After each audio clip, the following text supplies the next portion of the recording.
Welcome back, everyone, to Neuroalchemy, where science meets soul and where healing, learning, and growth are understood as multidimensional, intuitive, and deeply human processes. I'm your host, Dr. Sarah Young.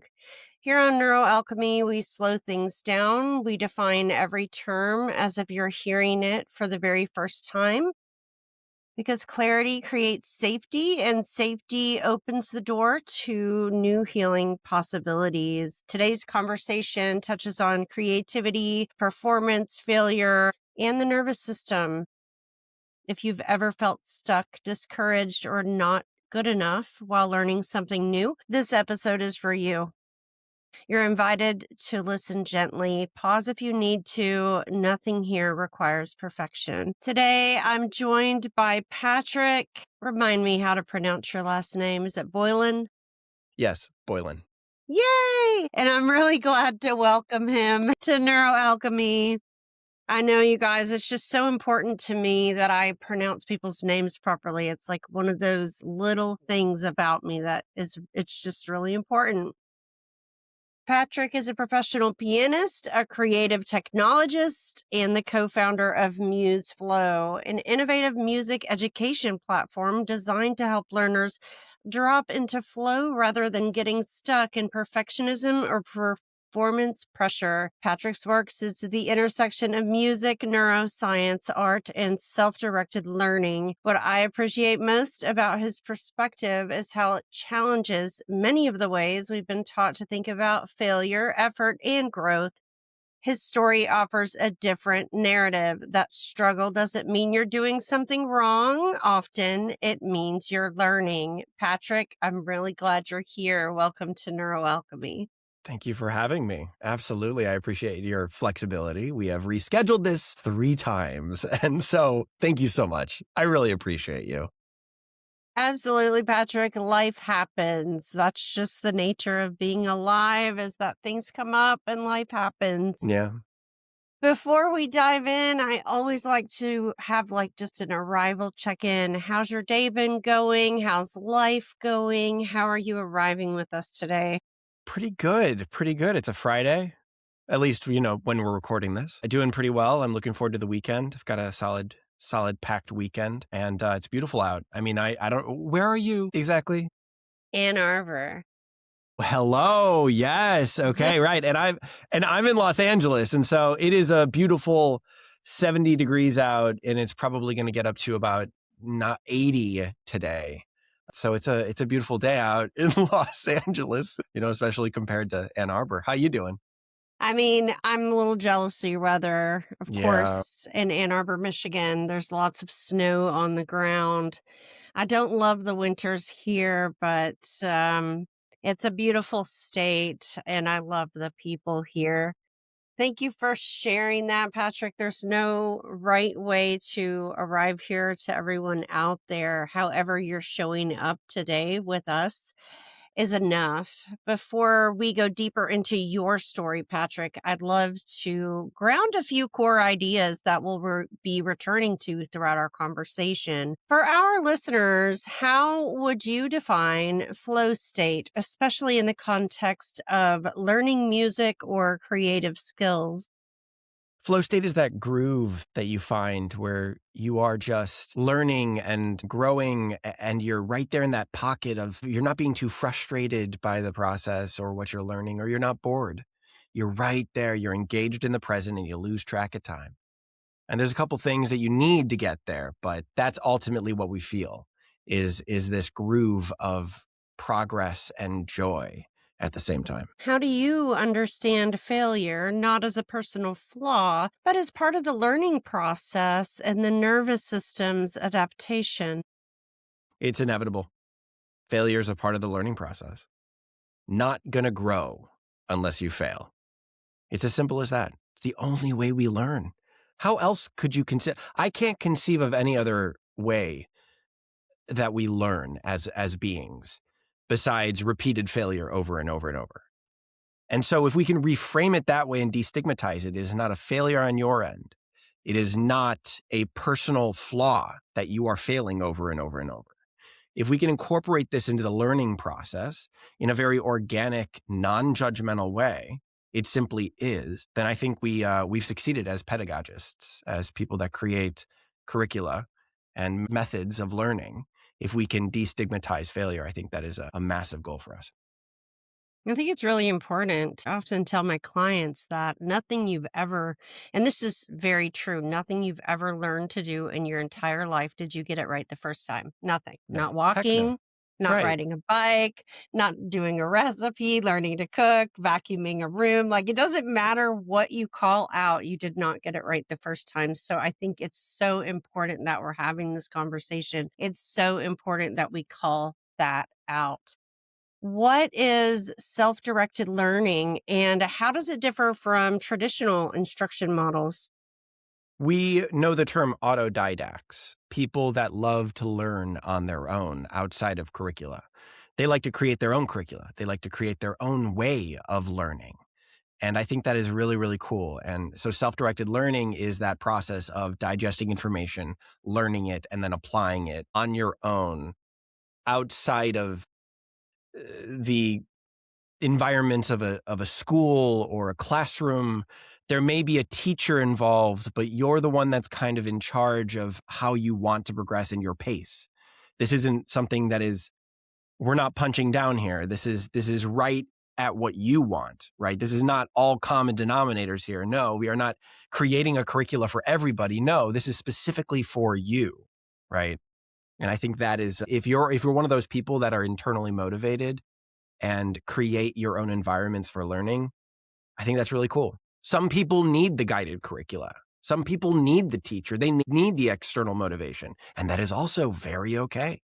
But in this context, self-directed learning is when you're taking it on yourself saying, I really want to learn this, learning it, and then applying it. How do you define performance pressure and what does it take? What does it do to creativity in the brain?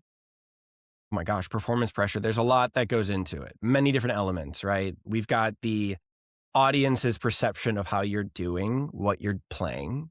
It is your own self-internal monitoring of how you're doing, how you're playing, right? And then also your execution of it. What is the truth here? It's all very variable and it's all very colored by your own experience and what you perceive the audience is experiencing.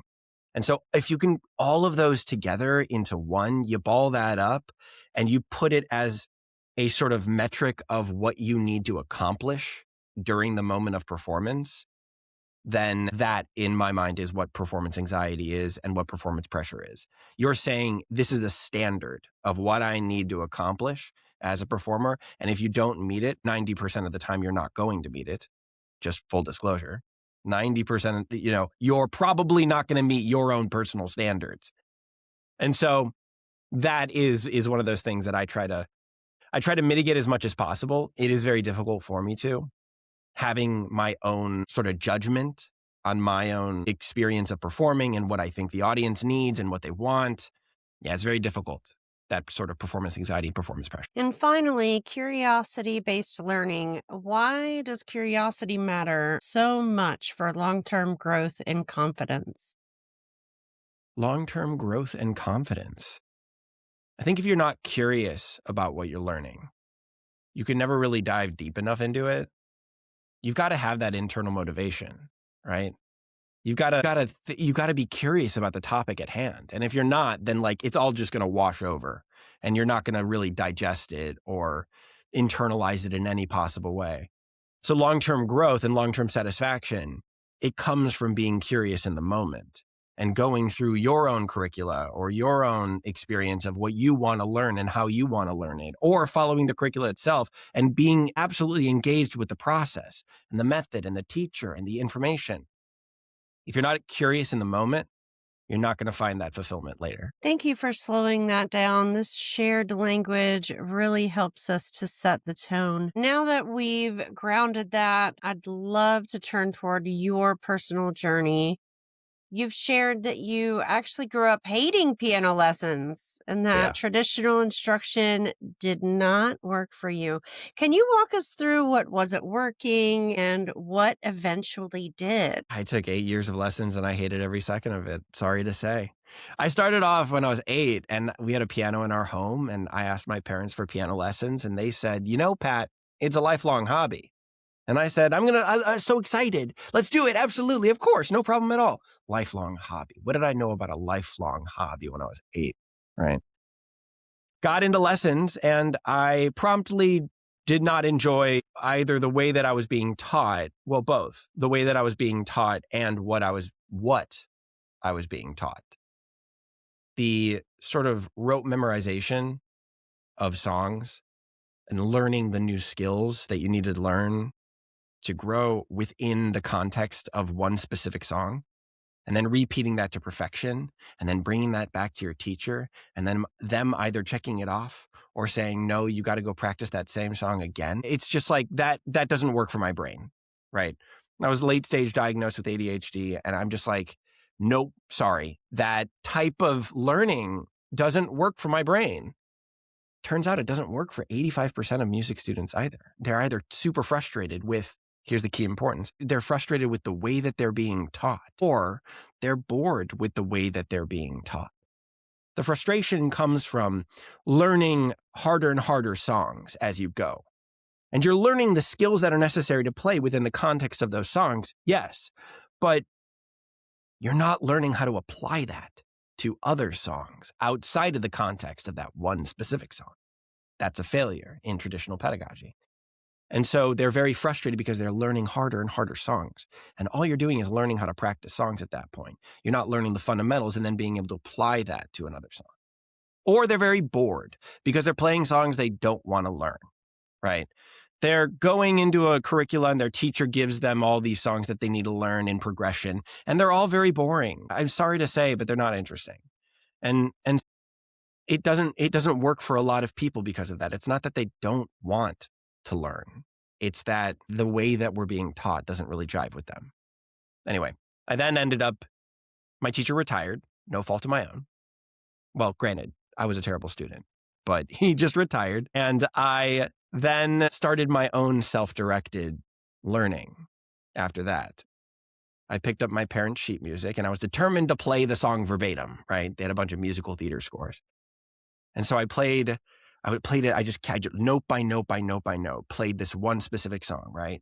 And then I found a little phrase that I really enjoyed, whether that was a melody or a rhythmic pattern. I just seemed to really enjoy it. And then I ended up just closing the book and improvising around that phrase. I put that phrase in all these different musical contexts. I put it in the right hand. I put it in the left hand. I flipped it. I inverted it. I played it backwards, slowed it down, sped it up, all the different keys, all the different time signatures. I broke it up into different rhythmic patterns.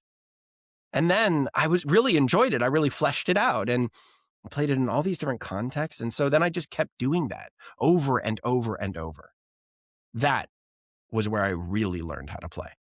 Because then cut to college, I was the only acting major that could play piano. And all of the musical theater students are coming up to me being like, Pat, I want to practice this song. I want to practice this song. And I'm like, okay, throw it in front of me. Let's see if I can do it. Lo and behold, I could actually play that song. I'd never seen that song in my life, but I could play the notes relatively well and the patterns relatively well because I had seen those notes and those patterns in those relatively same kind of patterns and situations. And, they were brought together line by line. I saw those in other songs that I had taken the core principles, those little phrases, and I had strung them together. That was really how I learned how to play, is that self-direction. So what shifted when learning became something you could explore rather than something you just had to perform? Well, it really worked for my brain. It wasn't learning songs by rote. It was learning the fundamentals, these key phrases that were repeated in other songs. I was learning the fundamentals outside the context of one specific song. And so I was able to, when singing it in another song, actually play that little phrase connected to a different little pattern, because music is constantly repeating itself across all genres. We have little core rudiments, little core phrases that are constantly showing up, little patterns or little melodies that are constantly showing up in other songs. It's just about how you connect them that's different. And so if I saw that repeated in another song, I was able to play it because I had practiced that in all these different contexts in my self-directed improvisations, right? And so that right there, that type of method of learning is something I was really curious about when I came out to Los Angeles. I was 5 years of acting. I'm not the best actor, but I tried my best. And then after 5 years, I was really depressed. I was still waiting tables. And my wife she's like, Pat, go play piano. What are you doing? You've been doing it your entire life. Go play. And so lo and behold, I did. 3 months later, I got my first accompaniment gig at a school here in just 20 minutes east of where I'm at. And then I got a piano bar. I got a background jazz gig at a restaurant. I got another background jazz gig. And then there you go. I was actually making my living off of playing piano. I was bored one day and I was like, well, look, if I can do this, sure, I learned the basics in lessons, but if I can teach the basics somehow the way that I taught myself, maybe there's something there. Maybe I can create a curriculum for other people to try. And that's ultimately what MuseFlow is, right? And so sending it out to the world, and it's turning out to be really cool. People are liking it. One thing you speak about so clearly that we talked about a little bit earlier is the idea that failure isn't the end of learning. It's often the only way that we actually are able to learn. From your perspective, what's happening in the brain and then the nervous system when people feel stuck, discouraged, or ashamed while learning something new? And how does shame interrupt learning? And how does safety restore it? I think the biggest thing that we need to kind of reframe here is perfection. Failure is only a part of the learning process if you consider perfection to be the end goal, right? Yeah, you're playing the wrong note, but that's fine. It's called the blues, right? You play a blue note. That's okay. You just got to keep playing. Do you know how many times I mess up at my piano bar when I'm playing? I have a 2-hour shift, right? And I probably mess up around 300 times. But I got to just keep going because I'm entertaining a crowd. I just got to keep playing. It's not about what I'm playing. It's about how I'm playing it. It's about if I can communicate the idea of a song to other people. That sort of reframe of what is good and what is bad, or what is right and what is wrong. It's not about the notes you're playing. It's about how you're playing it. And so what happens in the nervous system when you feel like you're just messing up constantly? What happens is your heart rate spikes, your adrenaline goes through the roof, you start self-monitoring, which is just never good for creativity, and you clam up. You start to mess up over and over and over and over, and then you just totally deteriorate into not being able to even produce a single note at the end of that process. And so it's not about the notes you play. It's not. That's why we don't require 100% accuracy in MuseFlow. We require 95% accuracy. Proficiency is really where it's at, you know?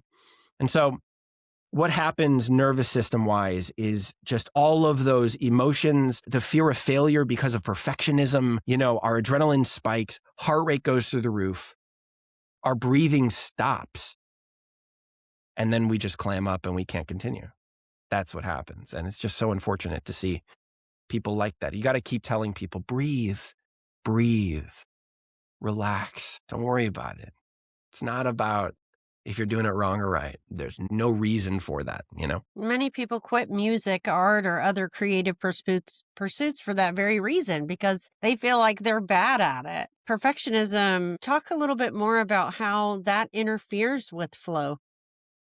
If we think, there's a classic saying, right? Perfectionism kills creativity. Because if we're trying to create the perfect thing, first off, that's not even real. What is perfect? That's such an esoteric concept that you can't even define, right? And perfect it's so based on interpretation. My idea of perfection, it could be very different than your idea of perfection.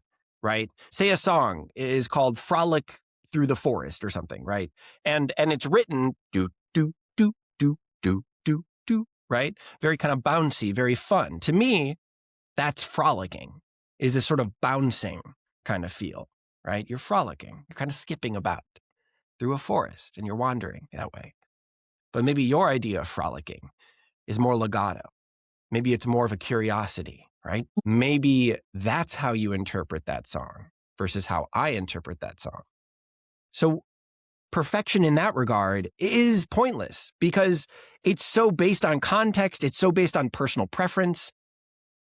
I would try your best to just not even think about what perfect is and just think about what your truth is and how you want to explore that song. Now, when you go into such, again, esoteric concepts of like how you want to interpret that song, that drives you down into the present. That allows you to ground yourself in something that is really just simply tactile and not real, or it's just you playing it and you exploring the song and expressing yourself. That's the key to flow when it comes to any sort of performance, in my opinion. It is expression. And how do you do that? Through your instrument. An instrument is simply a way to translate an idea from one medium to the next. And it is a way to express yourself, right? If you can think about it that way, that will allow you to really drop into flow because all you're doing is just finding the truth of what it means to you, not trying to find this perfect way of playing it. That's not musical. That's not fun. What changes in the brain and nervous system when people are allowed to experiment, make mistakes, and stay curious? Your heart rate drops. You get into the flow and the rhythm of whatever you're playing, right? And your heart rate follows that. And your body and mind follow that. You start to sway. You start to go into a trance, a sort of meditation in a way, right? And then it becomes something very emotional for you too. You can express yourself through that instrument. So number one, your heart rate drops. You fall into this meditation. You then can tap into emotion. If you're clammed up, if you're all anxiety driven and you're not breathing, that doesn't allow you to tap into your river of creativity that's underneath you. And a lot of artists talk about that river. You can call it God. Bach called it God. Divine inspiration. He was able to tap into that, right? Taylor Swift and Paul McCartney talk about it as a river, and they're building the well down into that river of creativity every time that they try to write a song or play a song. They're building that well. And then soon enough, that well is super fortified so that it's just so easy to drop a bucket down there, grab a little bit of water and pull it back up. Exercise that sort of well of dripping down into the creativity of the river of creativity. What helps with that is relaxation, breathing, lowering your heart rate, dropping into the present, and finding that flow for yourself. Flow is so personal. It just depends on what you enjoy, Absolutely. MuseFlow was born directly out of your lived experience. Can you share a little bit about how your unconventional learning path shaped the way that MuseFlow is designed and what makes it different from traditional music education models? I'm not here to like proselytize MuseFlow. I'm here to talk about like the methodology and like what's different about like why it worked for me and how it worked for me, and maybe it'll work for you.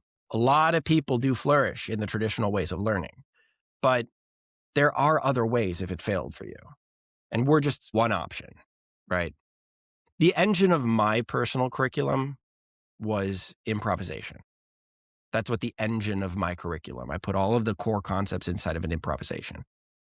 But ours in MuseFlow is what is called sight reading, the act of reading music at first sight. So we give you a new note or a new rhythm, a new concept, a new time signature, a new way to move about the piano, however it may be. We teach you harmony this way. We teach you what is called polyphony, multiple notes at one time. We teach you monophony, of course. And then we teach you rests, like we teach you slurs. We teach you everything, right? We can teach you everything in this type of sight reading first curriculum. So here's how it works. What we give you is a new note or a new concept, whatever it may be, inside of an interactive tutorial. So it's called just-in-time learning. It's where we give you the new concept and then you immediately apply it. Immediately. And you get immediate feedback on that too. And so you're able to iterate really fast. You learn it just a little bit, and then we get you into the sight reading level. The sight reading level is just a bunch of music that is not a song, but it's beautiful. There's a melody to it. There's accompaniment. They're all handwritten. A lot of it is algorithmically generated, and then we hand mock them up on like after that. If it needs a little tweak here and there to create a melody or an up and down or a nice little pattern or a chord progression or whatnot, yeah, we finagle them. Every single one of them is handpicked. And so we connect those phrases of music. We connect them through a little bit of algorithm and a little bit of logic. And so we let you go. We just have you play at your level. It's music that you've never seen before that never repeats. And you just go. You get into that flow and you got to play it. If it's too hard, lower the tempo. If it's too easy, raise the tempo. Or go on to another level, go to a harder level. We're going to automate all this later, right? Where we adjust the tempo and adjust the complexity automatically. But right now, 27 levels. And we teach you 14 notes. And we teach you polyphony, which is harmony. Anyway, you get into that sight reading level. You play. You're learning, you're growing. It's adapting, you're adapting. You're enjoying that connection. And then you start to get better. Or you have to lower the tempo first, and then you start getting better. You start getting better, and you're playing, and you're then get 95% accuracy. You're playing at 95% accuracy at the goal tempo. You play that 4 phrases in a row at 95% accuracy, and then boom, you pass the level. What's happening here is it's not a linear progression. It is stair steps. You're going, and then you learn, you feel that the neurons actually connecting in your brain. You can actually, I don't know if you've ever noticed a moment where that has happened for you. I have, where I've learned something new and now I'm actually I can get it. I actually get it, right? That stair step happens. The neurons connect and you start playing at proficiency. 95% accuracy, 4 phrases in a row. You're getting it. You're actually getting it. Boom, you pass the level. Big dopamine hit happens. So we're gamifying the learning process here. We're not just extra stars or anything like that. No. It's like truly an internal feeling of like progress. Yeah. All the while you're playing completely new, never repeating music. So that's how we do it. And that's a very like one-to-one direct parallel between the way that I taught myself and how we're teaching you guys through sight reading. Although MuseFlow is rooted in music, what you're describing feels much bigger than piano lessons. How do these ideas about failure, about learning, about flow apply to entrepreneurship, personal growth, and everyday life? Interesting. I don't know if one must find flow in their everyday life, in my opinion. If you're going to live a creative life, creative, meaning like you're going to create something, and an entrepreneur is creating something. And so they are inherently creative. They're breaking boundaries. They're doing something new, right? If you're going to live a creative life, you got to find flow within your creativity. Otherwise, it's no fun. Why are you doing it? Enjoy the process of life. Don't find external validation, find internal validation, and enjoy the process of doing and learning and growing rather than the end goal. Yeah, you're trying to build something, you know? Yes, of course you're trying to build something. But if you're not enjoying the process, what's the point? What's the point? Millions of dollars is not worth it if you're not enjoying the process. So I think you got to try to find a way to hack your own life. Try to find a way to find your own flow. Set up your environment so that it's more conducive to that. I also think that these kind of concepts, flow state, personalization of education, finding like destigmatizing failure. I want to talk about it more in a context of simply learning other subjects too. Simply education as a whole. What does that look like? How is that possible? We've done it in music education. Pretty cool that we've been able to do it there. But how does this concept of just-in-time learning, flow state, personalization, destigmatizing failure, letting that be a part of the learning process, how does that translate to other subjects?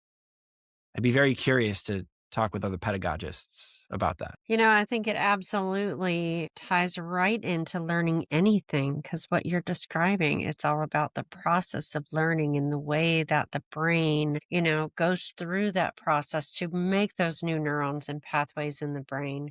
I think it's a matter of how would you do it in the different avenues. It's not a matter of does it, it's just how would you modify it, right? Right. For different topics or different things. Where do you see people holding themselves back unnecessarily? Something I see in I don't want to call him out, but my dad. I do see this in my dad, unfortunately. Undiagnosed ADHD, doesn't have any sort of methods of overcoming it. What he gets stuck in is that perfection. He really does. He gets stuck in the learning cycle and then rarely gets into the execution cycle. He gets stuck in the, I'm going to learn everything about something. I'm going to get obsessed with this and I'm going to learn, I'm going to grow, I'm going to learn. But there's no reason to learn if you're not applying what you're learning, right? And so, yes, all of that learning is cool in theory. That's really, really great. But if you can't take what you're learning and then apply it, what's the point? Cool, personal development, love it, big fan. But if your goal here is to build something and to grow and to like change the world, if you put whatever you're making on such a pedestal, if you don't start small and then iterate from there through failure, then that it's not going to be anywhere. We call it waterfall versus agile methodology of building something. Waterfall is where you create the whole idea, you put it on a pedestal and you say, we're going to execute that whole thing, right? The whole thing, waterfall, right? Got the big thing up top and then you slowly build it from the bottom up, right? That is inflexible, right? It's very structured. It's very rigid. Agile is build something small, very tiny, that shows the value to the market. What are you making and how is it different, right? You do that, you build that small little thing, and then you immediately get feedback from your audience. The whole thing is you might be wrong. Your thing might be wrong. And I think that type of failure, that is so scary for so many people because they've put their identity wrapped up inside of this idea that they think is perfect, that they're so excited about, right? And what if they execute on it and it actually isn't good? That's so scary to so many people, and I get it. So you got to find who you are outside of the context of what you're building. You got to find who you are outside the context of what you're learning. You are a whole human being. And I feel really bad for people that get stuck in that. Well, what if I fail? Well, what if it's bad? Move on to the other idea. You have so many. You have so many ideas, like move on to the next. It's no problem. Learn all you can. That's great. And then go and apply it, right? But don't learn so much that you put your idea on such a pedestal that you can't tackle it. Don't do that. Start small. That's I guess my takeaway from like people who think that perfection is the thing. And, it's not. It's not. The process is the thing. Patrick, for our listeners, we always like to offer a gentle neuroalchemy invitation from all the guests that come on the show. For someone who's learning something new, or maybe they're feeling stuck, what's something that's maybe a simple actionable item, a simple experiment, or a mindset shift that you would like to invite them to try every day over the next 7 days to improve all the things?